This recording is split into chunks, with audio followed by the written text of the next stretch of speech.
Hello, this is Eitan Shalom at the Body Mind Wellness Center, and what you're looking at right now is the shoulder of a young patient of mine who's 22 or 23, I forget, and he has had surgery to repair a 360-degree torn labrum. So the labrum in his shoulder was torn all the way around the complete circumference. And he had instability in his shoulder, and so he was functioning curiously without pain, but his shoulder would dislocate a lot. And so they did a surgery that involved also shaving down the bone. There's a name for that surgery that they did that I learned because of this case, but I don't remember. It's a very technical term. So what I've done, so now the problem is post-surgically, he's doing physical therapy, but he has a very poor range of motion in his shoulder. And so as you can see by the number of needles I've done, which is an exceptionally large number of needles for a small space like this, but this is a special case. I don't normally do this many, but he has so many, when I see him, I've shown him some exercises to do, and in going through those exercises, and even he self-reports a very, very poor range of motion in his shoulder, and it's almost as if his shoulder, the arm, the humerus of the shoulder, the muscle of the humerus of the arm doesn't function independently of the shoulder joint, the scapula and the clavicle and all that.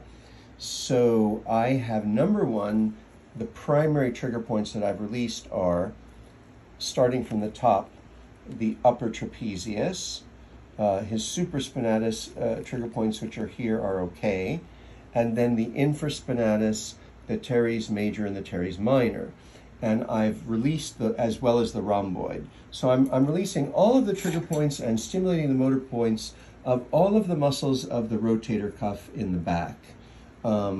So we've got this is his scapula, we've got the infraspinatus, we've got secondary points, we've got the infraspinatus, we've got the teres major and minor insertions on the humerus, as well as the posterior deltoid muscle, and then also that I've experienced, through experience, I learned to release the triceps as a secondary muscle that's involved in this kind of shoulder condition.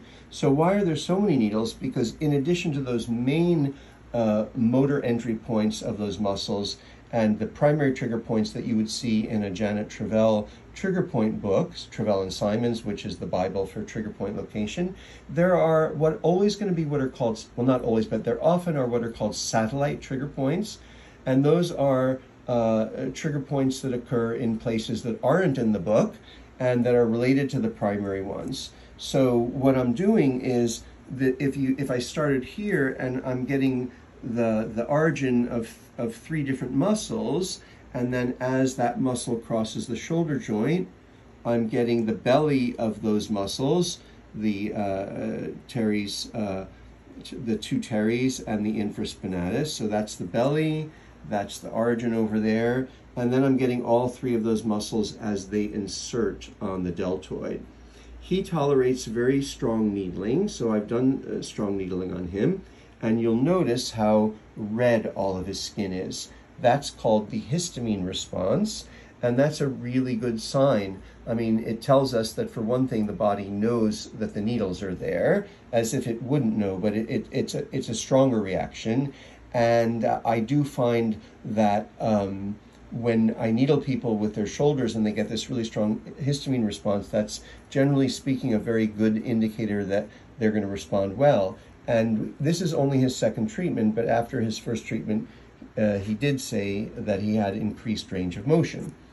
And so that's a good sign. And I'm going to take these needles out in a second, and then I'm going to needle the infraspinatus muscle, which is the muscle I get access through the armpit.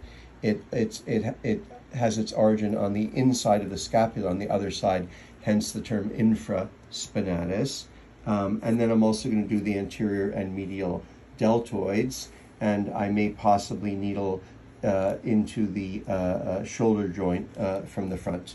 So I'm going to take these out now, and most of them, when I first put them in, I got a pretty strong response, twitch response, but I will, as I take these out, I will stimulate them again like that. You feel that? Mm-hmm. Feel that move? Mm-hmm. Yeah, okay, good. And so I am going to, this is called the pistoning technique. I will do some of that. I find that with the pistoning technique, when I don't have the camera, what I'll be doing is let's say, let me get what I can get to. So if I didn't have the camera, my left hand, this is my left hand in the camera, I would be kind of holding the muscle like that a little bit, and I get a better fasciculation. So I'm going to turn the camera off so I can do that and take these out. Thanks for tuning in.